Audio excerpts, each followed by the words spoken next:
Kita menggunakan motherboard ni lah. Sebab apa? Senang sikit kerja lah. Dia dah besar. Ni aku nak tebuk kat sini lah. Okay, aku tebukkan bawah ni. Dia ada ruang dia nak buat sini lah. Tebuk je.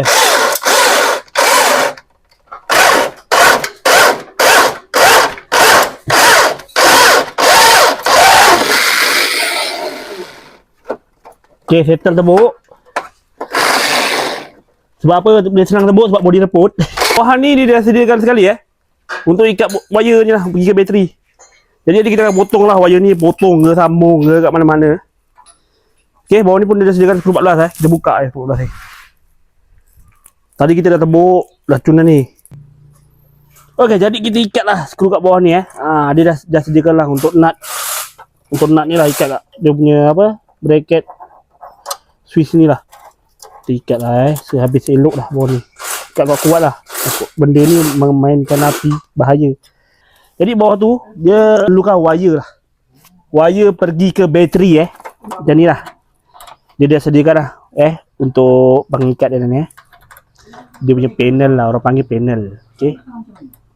Jadi nanti kita nak jumper kat senang lah kat atas tu. Kita ikat lah wire api ni, ikat kat bateri, kepala bateri lah untuk tambah je lah. Jadi yang kita ukur berapa kita nak potong wire ni. Lepas kita potong wire ni, kita dah belilah panel ni lah. Kita akan selupkan masuk dalam wire tu. Okey, masuk sini, kita potong masuk sini. Okey, kita nak clamp nak clamp wire ni. Kita dah potong tadi wire ni, keluarkan dia punya timah dia lah.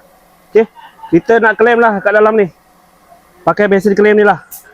Mesin clamp manual lah. Okey. Kita clamp saja benda ni. Pastikan dia masuk ketat Jadi kita terus clamp sahaja kat sini. Okey, settle kita clamp. Macam inilah gaya dia. Macam inilah bentuk dia. Okey. Dapat lepas tu kita ikat terus lah dekat je panel bateri untuk jumper tu lah. Okey. Okay, nanti aku sambung buat video lagi lah. Okey. Apa nanti cargas lah.